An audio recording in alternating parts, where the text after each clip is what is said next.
Sveiki, mėly bičiulis, jums sveikinasi Jaunimo naujienos.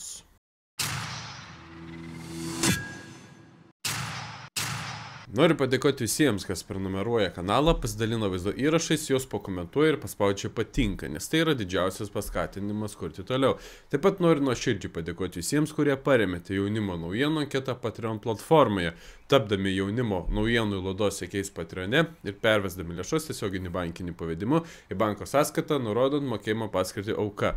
Nuorodas, kur galime prisidėti finansiškai prie laidų kūrimo, paliksiu vaizdo įrašą aprašyme ir komentaruose. Jau ne kartą rodėme konservatorių Lauryno Kasčiūno ir Gabrielius Liaudansko svaro diskusiją. Pasižiūrim. Yra dar vienas momentas. Ar visame tame, jau kalbam apie realius, ar visame tame jiem pasakoma, kad tu turėsi nužudyti nelojalius piliečius? Aš tikiuosi, kad pasakoma. Manat? Tikiuosi. Nelabai, net. Taigi, Seimo etikos ir procedūrų komisija trečiadienį ėmėsi vertinti prieštaringai įvertintus konservatorių partijos pirmininko Lauryno Kasčiūno žodžius po to, kai jis pasisakė, jog tikisi, jog komendantūrų nariai yra apmokomi šauti civilius gyventojus, prieš tai kalbėjęs apie diversijų grėsmę karo metu. Į Seimo etikos sargus kreipėsi ir valstietis Valius Ąžuolas, tačiau jo kreipimasis bus svarstomas kitame komisijos posėdyje. Valius Ąžuolas antradienį vykusio Seimo plenarinio posėdžio metu apkaltino konservatorių lyderį Lauryną Kasčiūną grasinimu susidoroti. Ką tik Laurynas Kasčiūnas man pagrasino tiesiogiai, šaukdamas tu prisišnekėsi, mes Valiaus su vyrais pas tave ateisim. Tai ar jis nori išpildyti savo žodžius? Kreipiuosi etikos procedūrų komisiją, kad išsiaiškintų. Seimo salėje pareiškė Valius Ąžuolas. Gerai, kad vis daugiau žmonių sureagavo į šią situaciją ir yra pradėtas tyrimas Seime. Stebėsime, kaip jis pasibaigs. Prezidentas Gitanas Nausėda ketvirtadienį Seime skaitė 6-ąjį savo metinį pranešimą. Na ir pasižiūrėkime keletą esminių jo kalbos akcentų.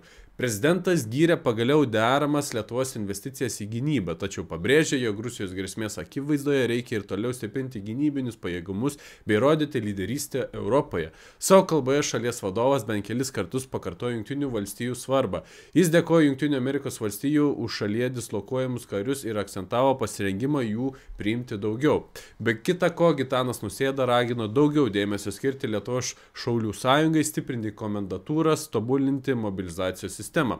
Šalies vadovas sako, kad Seime svarstoma mokesčių reforma turi prisidėti ne tik prie siekio didinti išlaidas gynybai, bet ir padėti mažinti pajamų nelygybę. Tikrai netapsime saugesni sviestą keisdami patrankomis, didindami skurdą ir socialinę atskirtį. Tai įdomi logika. Reikia investuoti daugiau į gynybą, tai akivaizdu, kad tuomet reikia didinti mokesčius, tačiau tuo pačiu metu mažinti pajamų nelygybę. Įdomu, kaip taip įmanoma padaryti realybėje. Na ir aišku, kaip be partnerystės įstatymo. Konstituciniam teismui leidus registruoti lyčiai neutralią partnerystę per teismus, šalies vadovas savo kalbą paragino parlamentarus priimti reikalingas pataisas, jog tokia galimybė būtų numatyta įstatyme. Taigi, prezidentas mano, kad Konstitucinis teismas gali pradėti leisti įstatymus, šią funkciją atimdamas iš Seimo ir neteisingai interpretuoti Konstituciją. Ir lik šiuo metu partnerystė būtų pats svarbiausias klausimas, kurį reikia būtinai išspręsti. O ką jūs, brangūs žiūrovai, galvojate apie šias naujienas? Savo nuomonę galite palikti komentaruose. Iki.